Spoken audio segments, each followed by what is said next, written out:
Guys today's our topic is rhinitis. So जहाँ कहीं भी वर्ड आ जाए आइटिस, इसका मतलब होता है कि inflammation. So rhinitis related to nose. So rhinitis में क्या होता है, जो हमारी नोज़ की म्यूकस मेम्ब्रेन है वो इन्फ्लेम्ड हो जाती है। सो रिनाइटिस को हम सिंपली टर्मिनोलॉजी में क्या बोल सकते हैं, it is the inflammation of mucus membrane of the nose. So rhinitis में जो हमारी नोज़ की म्यूकस मेम्ब्रेन है वो इन्फ्लेम्ड हो जाती है। इसके क्या क्या कॉजेज़ हो सकते हैं, कॉमन कोल्ड की वजह से हो सकती है, या हमें किसी चीज़ से एलर्जी है उसकी वजह से क्या होता है कि हमारी जो नोज़ की म्यूकस मेम्ब्रेन है वो इन्फ्लेम्ड हो जाती है। ये 2 टाइप्स की हो सकती है, क्रोनिक भी हो सकती है और एक्यूट भी हो सकती है। सो किसी भी वजह से हो सकती है, बैक्टीरिया, वायरस, चाहे कोई भी इरिटेंट हो गया। सो इसकी हम अगर क्लासिफिकेशन करते हैं तो 2 टाइप्स इसकी क्लासिफिकेशन है, एलर्जिक रिनाइटिस और नॉन एलर्जिक रिनाइटिस। सो एलर्जिक रिनाइटिस में क्या होता है कि जो हमारा नेज़ल पैसेज है उसमें इन्फ्लामेशन हो जाती है। सो इसके साइन एंड सिम्टम्स क्या है, वाटरी नेज़ल डिस्चार्ज होता है, हमारे नोज से मतलब कि डिस्चार्ज निकलते हैं, और हमारी आइज़ और नोज़ में ईचिंग होती है अगर हम किसी भी मतलब किसी भी चीज़ से एक्सपोजर हो जो करते हैं जिससे हमें एलर्जी है। जा किसी को सम लोग होते हैं जिनको कि हाँ मतलब कि डस्ट से एलर्जी होती है, सम को सीजनल पोलन से एलर्जी होती है। सो सबकी मतलब डिफरेंट डिफरेंट इम्यूनिटी पर डिपेंड करता है कि किसको किससे एलर्जी हो सकती है।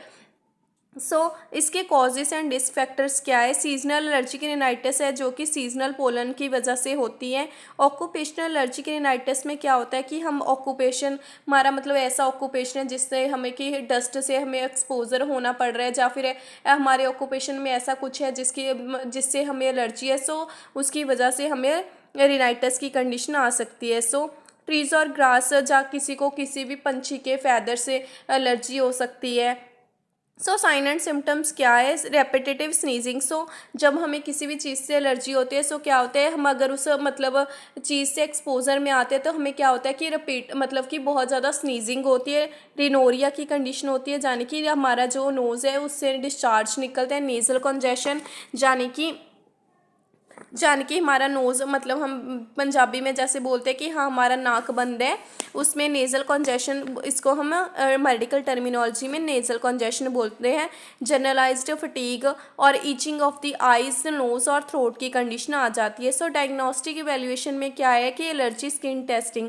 सो इसमें क्या होता है कि पर्सन को हमने ना हिस्टामिन्स, जो एंटी हिस्टामिन्स है, जो एंटी हिस्टामिन है वो एलर्जी को प्रिवेंट करते हैं। सो इसमें क्या होता है कि हमें पेशेंट को एंटी हिस्टामिन्स प्रोवाइड नहीं करवाने, इस टेस्ट से पहले हमें उसको एंटी हिस्टामिन्स नहीं प्रोवाइड करने एटलीस्ट 12 to 72 आवर्स।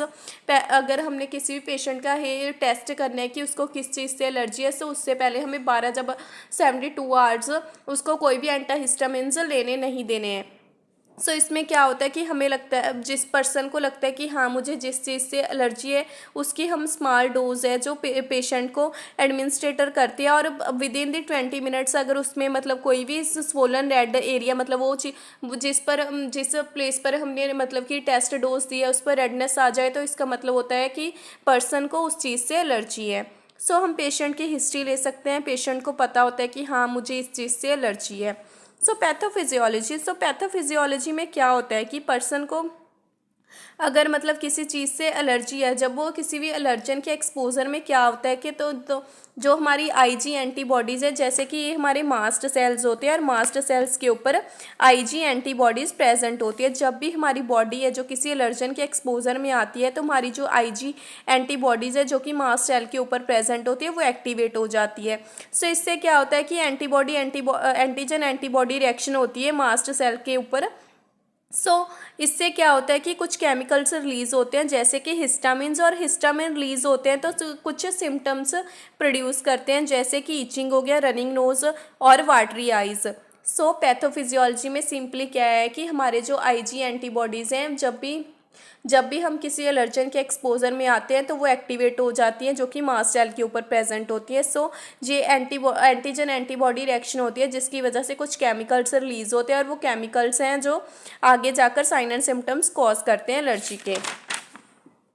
इसके मैनेजमेंट क्या है कि हमें पता लगता है कि हाँ हमें पता चल गया कि हमें इस चीज़ से एलर्जी है, तो हमें उस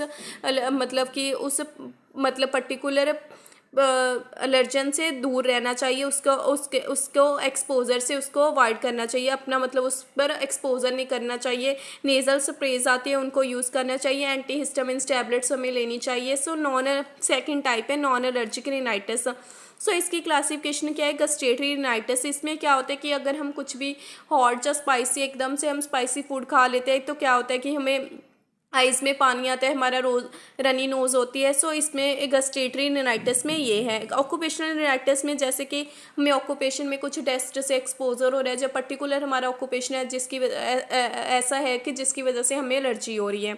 सो इन्फेक्शियस रिनाइटिस में क्या है कि ड्यू टू सम वायरसेस हमें रिनाइटिस की कंडीशन अराइज हो गई है। सो इसके साइन एंड सिम्टम्स क्या है, nasal discharge, facial pain and pressure, fever हो सकता है पेशेंट को, और एडिमा।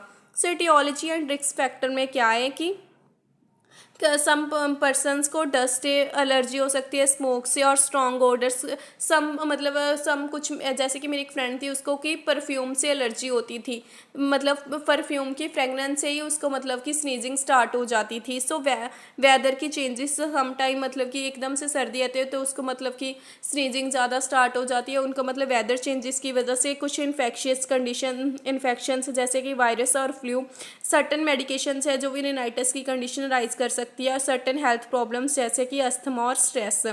सो मैनेजमेंट में क्या है, हम नेजल स्प्रेस पेशेंट्स को दे सकते हैं और एंटी हिस्टामिन्स दे सकते हैं। So it's all about rhinitis. I hope you all like my video, then please subscribe my channel.